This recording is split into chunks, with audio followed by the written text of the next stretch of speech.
Hey everyone! We're live at 5. It is Wednesday, my favorite day of the week besides Saturday and Sunday when we get to rest, right? I love Wednesdays. I love doing my lives. I love connecting with you all. If you're tuning in for the first time, I usually wait about a minute or so for people to come in and get cued that I'm actually live.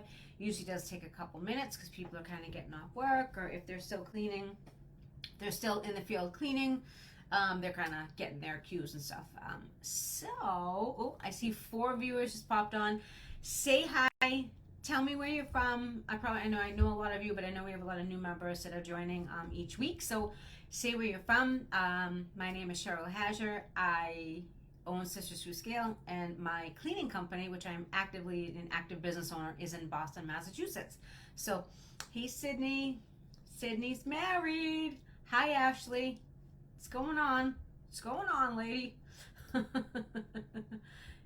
Hey Jake. Jake, I'm glad you're on here. You're a husband now. So exciting. Now you're gonna do the lawn. Hi Dustin. Wisconsin, right? WI, Wisconsin? I think so. What part of Wisconsin? I think it's Stacy's tuning in from Australia. Woo! Good Australia. Hi Belinda. Hi Mom and Dad. I love you guys. I love Tennessee. I want to come visit. Hi Laura. Laura from North Carolina. Did you guys get hit with that hurricane? Did you get any bad wind and stuff, Laura? Hey Leah Oaks from Clean Break, Humboldt, Saskatchewan. Did I say that right? That's like the middle of Canada. We have a couple people that tune in from Canada. Monroe, an hour south of Madison. Did you get a lot of snow up there in Wisconsin, Dustin? I think you guys get snow. I think Michigan gets snow too, but I think Wisconsin gets more snow. I could be wrong. I don't know. I don't want any snow. How about that? Boston gets some snow, but I don't want it. So it looks like we got a bunch of people jumping on. I'm gonna start. These are always on replay. I am back in Not Like You Used to. I wonder what changed about that. The snow. That's interesting. I'm back in my office. I want to point this out. This is my new sign. Be fearless in the pursuit of what sets your soul on fire. Right? That's very important. We all have to have a passion for building our business, or else we're not going to build our business. Right? That's what I always say. So this is my new sign. I'm super excited. I love that. Looks cool in the background. So let's get into tonight's training. Tonight's training was inspired by someone I recently had a phone call with, someone I recently had a strategy call with, and she told me that she feels like she's winging her business. I'm not going to name names, but you know who you are. So I decided to write a training about it, and I think that's very important because I felt after I talked with her that a lot of other people could be winging their business, and we need to stop that, okay? I always get Thursday when I'm doing my training. So, you know me. Most of you know me. My name's Cheryl. I own Sisters Who Scale. I founded Sisters Who Scale. I support cleaning business owners. I help you hire the right teams, grow your profit, streamline your processes so you can get out of the field, stop cleaning, and enjoy some time freedom for yourself. My company, the name of it is Made Right Cleaning. You can look me up. We offer residential, commercial, and power washing services. So we do the interior and the exterior. I started this company as a solo cleaner by myself, just like you. I made a lot of mistakes in the beginning, but I learned to master the business, and now I teach others to do the same. So hopefully you cannot have some of the mistakes that I did, and I can speed up the process, grow your revenue, help grow your revenue faster, and avoid some of the pitfalls that I fell in. So I can save you time, I can save you money, and I definitely can help save your sanity, which is most important as you grow your cleaning business. So welcome everyone. I go live every week at 5 Eastern Standard Time, or EDT, which is now what they're calling it. You can always catch the replays. Sometimes I send them out. I'll DM you the replays sometimes because I like to, some people are working and can't watch them or whatever. We're all in different time zones, so that's why you can always catch the replay and I make them available. So is growing a cleaning business easy? God, no. It takes work, right? It takes effort. It takes the right strategies in place, and I aim to give you the proven strategies that have worked for me and that are working for, my past coaching clients, my current coaching clients, and they're having successes that they never dreamed of because they invested in themselves and they do the execution. They implement, right? I can teach you all the material in the world, but if you don't implement it, there's no sense in you being here, right? So building $1 million company, a cleaning company, it requires careful planning and dedication and hard work and a lot of effective execution of various strategies. Nothing will happen in your company unless you do something, okay? You're going to hear me say all the time the word execution. I say it over and over and over like a crazy person. But the truth is you can take 1 million trainings in the world or read 1 million books, but if you do not take the information and execute those strategies, you are simply wasting your time. So how do I differ as a coach? There's a lot of coaches out there, okay? I focus on execution. So to give you an example, I don't know if I told you this story yet. I don't remember, but I'm going to tell you. I have a client, current client from Vermont. Her name is Sam. She was dragging her feet. I feel like I might have said this. She was dragging her feet about giving a dentist office a quote because she didn't know how to price it, okay? And she was nervous. They wanted her. She came from a good reference, but she was scared to do it, nervous about carrying the labor for 30 days, okay? Because in commercial, you have to carry the labor, pay your payroll, then you have to wait to get paid, okay? So she waited and waited and waited until they finally contacted her and they're like, hey, where's our quote? So we were on a call and she's like, I'm nervous about doing it. So I gave her a deadline. I said, okay, I'm going to have you write up that estimate, email it to me. Let me just get my hands in it. Let me take a look at it, okay? We made a few changes. I sent it back to her and I said, okay, you have 24 hours to press the send button. I go send that quote to him. And it was a big quote, okay? So I gave her a deadline. She agreed to it. She wrote up the quote, she sent it to me. It looked great. She sent it. They came back with a couple of changes, which they usually do in commercial, right?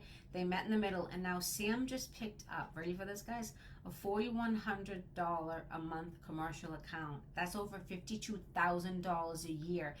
And they referred her to the other office across the street. So Sam would have missed out on over $50,000 in revenue just by being scared, just by not knowing how to do it. But she had a coach. She brought it to my attention. I said, let's take a look at it. Let's work on it together. She did it. She's putting $52,000 in change into her pocket every year. And she gets an opportunity to do across the street. That is execution at its finest. And that's what you have to do. You can't sit around saying, oh, I wish I did this. I wish I did that.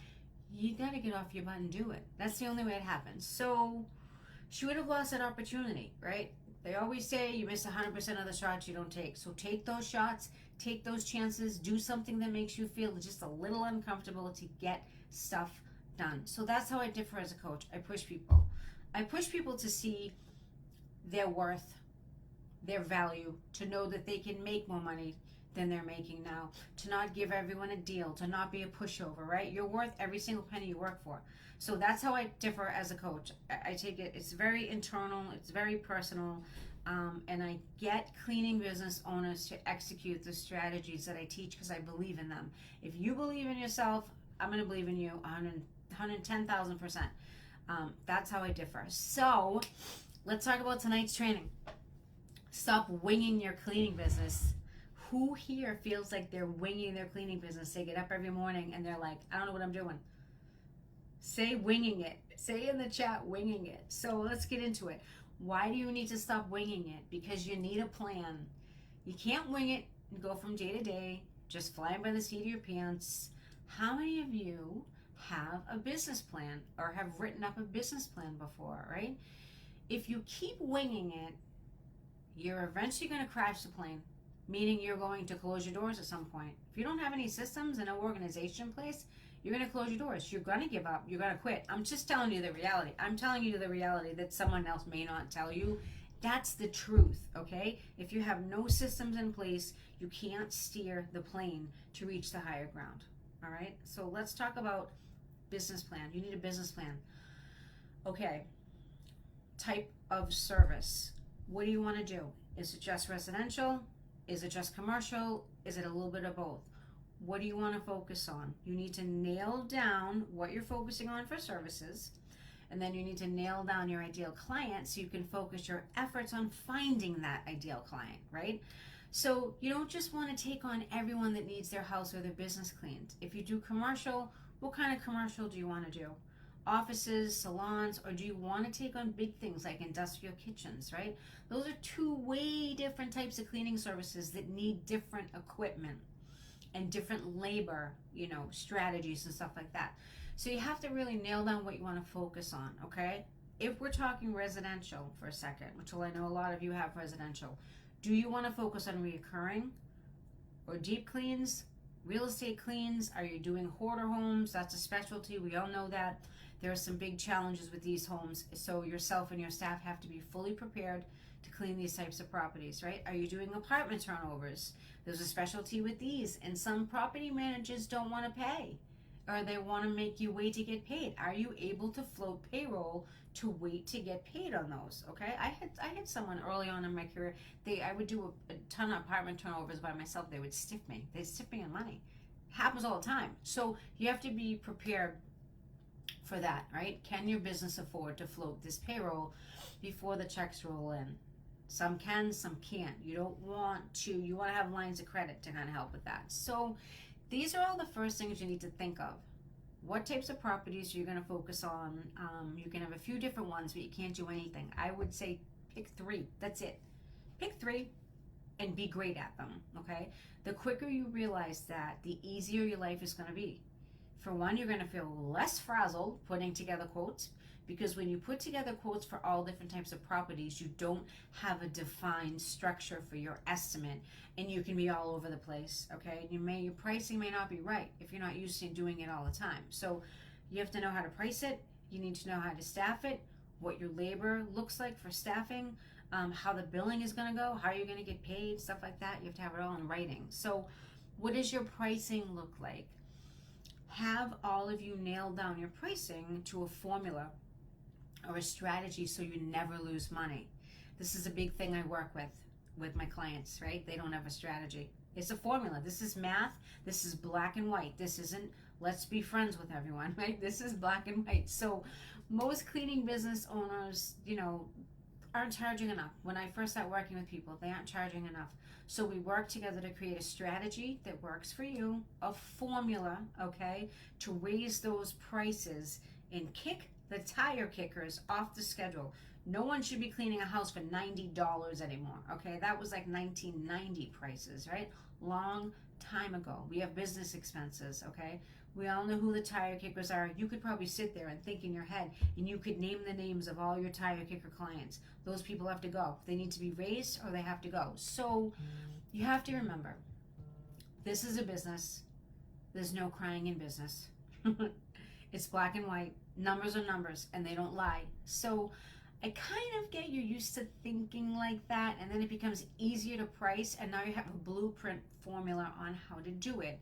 Then you have your marketing strategy, your financial projections, the amount you want to make in 6 months, in 1 year, in 3 years, in 5 years.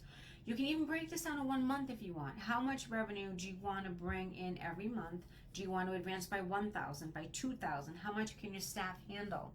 All right, what does that look like for you? So your business plan should reflect every piece of your business, because you can't get to where you want to go if you don't know these key metrics starting out. All right, is that making sense to everyone? Let me check in.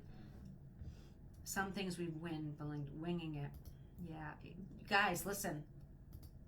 Hi, Gabriella. You're all excited. Hi, Natalia. Yeah, we all started winging it. Let's be honest. We all started winging it. You guys aren't alone. No one's alone.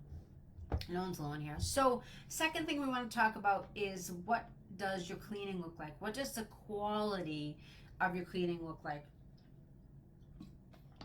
Do you have a system? Or are you just throwing people out there and hoping for the best? How do you train them? Do you have trainers? Are you doing it yourself? Some of you are doing it yourself. Some of you have trainers. How do you train them? Okay? Do you have a written guide? Do you have a test? What are the parameters you have set to train new hires correctly so they carry out your system so each house or building is getting cleaned the same way? That's very important. Does every cleaner do it differently? How do you expect to duplicate an effective business if each cleaner is going in a different way? So think of it like this. That would be like if McDonald's, and I love using McDonald's as an example, if McDonald's employees made their hamburgers or their French fries a different way. So imagine going into McDonald's to get some French fries. I love French fries, McDonald's French fries. And one time they're cut thin and salty, and the next time you order them, they're cut thick like steak fries, and they have Cajun seasoning on them. They're served a different way, right? That's not what you're used to. Wouldn't that be confusing to your customer? So think about that for a second. McDonald's has a system, and they've had a system for a long, long time, right? Centuries almost, right? Of how to make their fries, how to make their burgers the same way over and over and over again. So their consumers expect the same exact results every single time. And so do your cleaning clients. Your clients expect the bed to be made the same way, the pillows and the blankets to be centered and folded on the couch the same way, the glass door on the shower to be streak-free every single time, the stainless steel to be cleaned in the kitchen every time.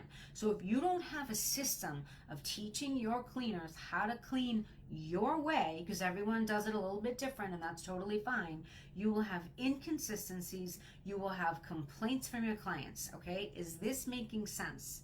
Had a lot of coffee today, so I might be a little speedy. If you yourself, you know you can't humanly clean 300 houses by yourself, so you need to develop this system to teach people, a system for training and a check and balance to make sure your quality control is top notch. Because if you want to scale and you want to have a lot of people that refer you and get more clients, you have to have a system. All right, so let's talk about your operations. Operations are huge. When you're winging it, your operations are an epic disaster. Okay, so how are you running things? Are you still on paper? Are you still texting your clients from your own personal cell phone? Guys, I did this when I was starting out, but I stopped, okay? I stopped quickly when I realized I just looked amateur, okay? So do you have operating hours? Do you answer your clients at all hours of the day and on the weekends? This is a big thing. Do you have a client management software like ZenMaid or Jobber or Launch 27, anything like that, where you can invoice and communicate with them, right? Who's doing the bookkeeping? Are you keeping track of your expenses, your mileage, if you're paying the staff mileage for driving their cars? So what does that look like? This is all involved in your operations. And how are your communication skills? Do you take 1 to 2 days to get back to people, or are you able to answer them right away? Okay, that's the difference between being massively professional and, you know, being a little bit not massively professional, for a lack of a better word. Okay, so I want to tell you how I sweep the competition. This is my secret. I get back to a new request immediately, right away. And they always say to me, wow, thanks for getting back to me so quickly. So that tells me that my competition in my area isn't that great at communicating. Now, if I go on that estimate and they like me and they like my pricing, guess what? I'm getting that client. I'm beating everyone out because I got to them first. That is a well-oiled system. So I communicated effectively. I have a great sales package presentation. I was friendly. I was easygoing. I was cool. I didn't have an outlandish price, and that is a deal that's done. That is how it gets completed. So from the moment that request for service comes in to the moment after you've cleaned the house for the first time, you are on stage. Your performance is being judged. I don't mean to scare you by saying this. That's not my intention at all. But my intention is to make you aware of how you look to prospective clients. So they are experiencing you for the first time, and they might be subconsciously comparing you to their old cleaner, because a lot of people have had services from other people, right? This is a real thing. I'm sure some of you would agree with what I'm saying here. So if your processes flow and the communication was easy, you've just made it easy for them to give you their money. That's what we want. That's what we want. We want them to give you their money in exchange for your services, and you've just gained another loyal client. So having these systems that are, in place and not winging, okay, is crucial for your development and the growth of your company. That's the difference between people that scale and people that don't scale. It's their systems, okay? And it's their willingness to just execute on stuff, okay? And not be afraid of stuff. So there is no way around this. If you want to grow your cleaning business, you have to have systems, right? You need to have it. So you can't wing this, unfortunately. You'll get to the point where you can only service so many clients, and then if your systems aren't in place, you're done. Oops, someone's buzzing me. You are totally done. So this needs to be strategic. It needs to be defined and flow effortlessly for you to gain client after client after client. So is all this making sense? Hey, Jeannie. Yep. Looks like it is. Yep. Natalia, I'm glad you're getting better. I know you were having some stuff going on. The next one is financial management. Everyone hates to talk about this, so we're going to talk about it. All right, what do your finances look like? You have to keep a close eye on your finances. You have to know what your profit margins are. A lot of people don't, right? A lot of people don't. So what's coming in each week? What's your gross revenue? What's going out each week? Who here, and I want answers, who here is tracking their finances closely? Say hi. Who here is tracking by the week, by the month, by the quarter? Tell me how you're tracking. What are you tracking? Are you tracking expenses? Are you tracking income? Are you tracking cash flow? Cash flow can be tough if you're only doing commercial. So you're gonna have massive swings when you're paying out your payroll and you're depleting all your cash, right? Do you have any lines of credit where you can float your labor? This can be scary to people. People don't want to take out loans. If you're gonna grow any type of commercial business, you have to have it. You have to have it. It's very difficult to be cash poor when you're doing commercial, okay? It's scary, but you need to know your numbers. How much a month are you spending on supplies? How much is your labor? A lot of people don't know how much they're paying in labor, whether you're paying hourly or paying per job. It's actually almost the same if you guys want to know. But how much are you paying in labor, and what does your profit margin look like? Do you know your percentages at the end of each week? Do you know what team's bringing in the most, what team's bringing on the least? This is how you have to cut people. If they're at 70% labor, they're gone, right? You need to be in between 40 and 50% labor. 40 is tough to get. 50 is usually industry standard. Any over, you got issues. Any over, it dips into your profit, okay? So it's going to dip into you writing yourself a paycheck. So if you can get your labor down to 40, great. So I help people with that. We're usually in between like 40. We're like around 40-ish, all in, like loaded. That's payroll, taxes, everything. So you need to be on top of these things. Labor is going to be your biggest expense. You got to know where it is. You have to have a pulse on it. So you need the black and white figures, right? The bottom line to be able to check out is what you need to do is, you need to know all these numbers so you can be constantly trying to improve those numbers, right? Decreasing your costs, increasing your revenue, watching your labor all the time, okay? Your labor will go crazy. They don't, the people in the field, your staff in the field, they don't care about the labor. They don't care if they're on the clock another hour. They do not care. You have to care. So companies go out of business because they don't have this figured out. Like, that's how serious this is, okay? This is imminent, crucial, dire, whatever word you want to use, critical to your success long term. The bigger you grow your company, the more expenses you're going to have. So having a financial pulse as you go upwards into, six figures and 200,000 and 300,000, like, you need to know this stuff, period, right? Or someone else needs to be doing it for you so you know where you are. You need to know where your numbers are, okay, to have a good handle on this. So rectifying your books every month is a great idea. At minimum, each quarter, I recommend doing it every month. It's a great way to start. So if you take a look at the bare numbers, you always know where you are. And then it's not scary anymore, right? You can make changes when necessary, but you want to aim to always be improving, okay? And once you do this, you're going to be in such a better place, even if you need to make changes, because at least you're going to know where you're at. You need to get on the bottom floor and be like, you got to be on the bottom, you got to look upward and be like, all right, what needs to go on here? I call it ripping off the Band-Aid to get clear on the money, okay? Let's see who checked in and said, after last month, I learned to keep a very close eye. Absolutely, Halia. Absolutely. How do you say your name? Hey, Leah, right? Hay. Hey, Leah.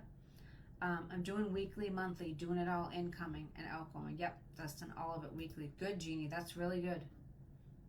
Very, very good. Yep, accountant's fine. You can get a bookkeeper to do it. That's fine as long as you have someone doing it. All right, let's talk about your brand appearance. Let's talk about not winging the brand appearance and the testimonials, because a lot of people wing it. A lot of people will post up, I have a bi-weekly open, I got this day open, that day open, that. You don't want to do that. What do you look like to your prospects? Do you guys know what you look like to your prospects, right? Do you have a professional logo, a tagline? I love taglines. What's your reputation out there? The first time people are going to see you is on social media. So do you know what people like about your company? How is your brand perceived online? Is it wholesome? Is it Christian? Is it green? What's your brand story? And why would someone want to choose you over your competitor? These are things you all need to know, right? What are you known for as a cleaning company? Are you getting constant testimonials and reviews? Your testimonials is what will sell your company. People like to know what their neighbor is doing. I always talk about this. It's always been like this. So if your neighbor or people in the town or on your street are using Made Bright, that's me, others will want to know about your company. You can even leave door hangers on people's houses in the streets for a quick idea. Look what your neighbor did. They hired Made Bright, right? They hired Made Bright to clean her home. That neighbor's going to want to know, oh, what about that company? They're going to want to know, right? So the more positive reviews and testimonials you have, the bigger your reach for new clients will be. You're looking to create what I call brand adopters. I talk about this in my training a lot. I have exercises, I have homework. You write this all out. Some of my clients can tell you exactly what that looks like because they're sending documents back and forth to me every single week, and we're working on this stuff, okay? Why do brand adopters love your brand? Why do they love your service? Why do they love your staff? Why do they pick you over someone else? They must have identified with you in a certain way, okay? That's what a brand adopter is. They identify with you, okay? So let's talk about your hiring process. That's a yucky one, isn't it? Everyone does. That's the big thing. So do you guys know how to write an ad that will attract the right people to your cleaning business? Because there's a way to write it. There's a right way and a wrong way to write it, right? You can't just go fishing for anyone. You have to have, writing an ad is a sales pitch to people that are good for your company, okay? You know and I know we can all hire the wrong people in your business, and it can be a disaster on many different levels.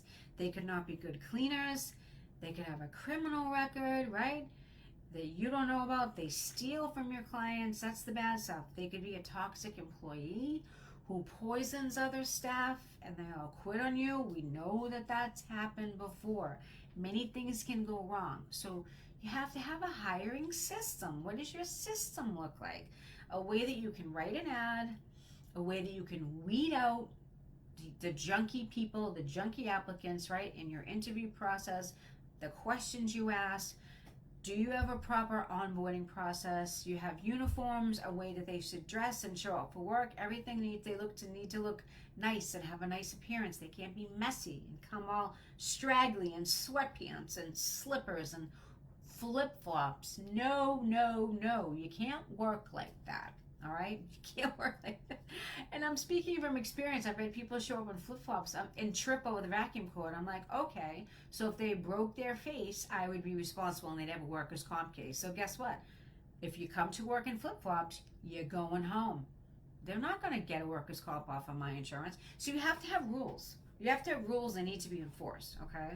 So do you have everyone on payroll? I know, are you not paying these employees cash, right? You want to scale your business, you got to get them off of cash. You got to get them off of cash, because Or if you're paying them 1099, you best have your business set up as a 1099, because if you're giving them equipment and giving them a schedule to follow and they're not 1099 and they're technically a W-2 employee, you will get fined up the wazoo, and your state could actually shut your business down depending on how large and how long it's been going on. You're technically operating illegally. You have to check your state for the requirements. Like in Massachusetts, I mean, if I was paying anyone 1099, I'd be screwed. I'd be getting, all it takes, guys, is one disgruntled employee to rat you out. And how many people have had disgruntled employees? It only takes one. So a 1099 is like an electrician on a construction job. They show up when they want and they do the job. If you're operating with a bunch of 1099 people because you don't want to pay taxes, you're breaking the law, right? And if they catch you, or if you get, like I said, one of those disgruntled employees and they rat you, you're done. You get a ton of fees. So the ramifications on this are serious. On this offense, you can get in a lot of trouble for this, right? When you have cleaning businesses like you and I have, it's not 1099. It's W-2 employees. I hate to break it to you. But it's W-2 employees. Unless you're giving them they have their own equipment, they're carrying their own insurance, and you give them like 3 houses for the day and they schedule them when they want, that's 1099. If you're organizing everything, it's not. You're operating illegally. So unfortunately, I hate to be the bearer of bad news, but you got to pay taxes if you want a legitimate business. You got to pay your payroll taxes. Okay, if you don't want to stay under the radar, totally fine. You just can't scale. So you got to decide what you want to do. You can do either one, okay? But you just got to decide what you want. So is that making sense? Haley. Okay, I got it. I always want to call you Halea. Haley, Nana. Nana's name, so you're not wrong. Okay, good. Haley. I'm going to call you Haley. Yep. My accountant does most of the numbers. Okay, so these 6 things over a long period of time, let's go over them. All right, so we have from the bottom a system for your hiring process, a system for your brand appearance and how you get your testimonials. Okay, that's the second one. A system for all of your finances, your financial management, a system for your operations with the systems within systems within systems of operations. This is a big one, okay? A system to be able to maintain a high quality of cleaning you need, okay? And then your business plan. Your business plan creates all your systems, and then you implement your systems within your systems. Is this making sense? Is this making sense? Okay? So those are the 6 things you need. Does everyone on this call feel like they're winging their business, or they have it completely 100% organized? Just put winging, or put organized, or put semi-organized. You could be semi-organized too. You could have some of them in place, but you could maybe not have all of them in place, right? So if anyone's ready to stop winging it, and the person that I wrote this training about, hopefully she's going to be joining us soon so she can stop winging it, because she was a delightful lady that I really want to help. So if you're ready to stop winging it like this person is, and is truly ready to put the systems in place that you need to grow your business, we should have a chat. Type in the bottom, stop winging it, even if you're on replay. How it goes, I reach out, I see if what I do is a right fit. Some of you are ready, and some of you are not ready. I'm just going to tell you honestly, right? You're not ready to take that next step. So it kind of depends where you're at in your business. So what I do, I set up a strategy call where I ask you a bunch of questions. I see what you're struggling with. We formulate the best plan for you. I have a few different options for you depending on where you are in your business. I offer private, I offer a group. It all kind of depends on your learning style. And so your takeaway or your homework today, if you will, is to take a look at your systems and see if you're where you want to be. If you where you want to be, awesome. More power to you. Just keep growing the business. If they're not, you need to make some changes if you want to scale. So knowing where you want to be, if you want to grow to $250,000, $300,000, $400,000, $500,000, $1 million, You need major systems in place. And that's where the frustration and the chaos and the overwhelm comes, is there's no systems in place and it feels like you're winging it. Hence the training, okay? So if you want to grow your business to new heights, you got to stop winging it. I do have an announcement, but I can't really tell you what it is. Things are going to be changing a little bit, and I'm going to be announcing that more. They're going to be changing in mid-October. I'm going to be announcing that more in the coming months, the coming weeks. Actually, people are just buzzing me. In the coming weeks. So we're going to actually go from having cohorts in the group program and having sign-up dates, and then we're going to be closing them. So how do I explain this to you? I'm going to be doing 4 group programs a year, and then every 3 months will be a different cohort, because the first group program has been so successful and everyone's gotten to know each other and they love being in the same classes with each other, that I decided that instead of doing an ongoing enrollment with coaching, I am going to do it every quarter. So I'm going to open up for a period of about a week or so, then I'm going to close it. I'm going to cap it off. I haven't decided how many people yet. I'm going to cap it off at so many people in the group, and it's going to be closed, and then you will not be able to register for another 3 months when I open up the second one. So that's coming. I'm going to talk more about it as I go. So if anyone's interested, let me know. Let's see. And you've just made me realize that I've been doing all the right things. Good, Jeannie. That's good. Winging it, Belinda. I don't think we were so much until this webinar. Oh my God, Belinda, I'm sorry. Belinda, I'm sorry. All right, Dustin, semi-organized. All right, cool. You got stuff doing good. So Jeannie, you don't need anything. You're good. You're ready to go. You just can go scale, and you don't need any help. That's good. All right, everyone. I hope you have a great evening. And I'll see you all very, very soon. All right. Bye.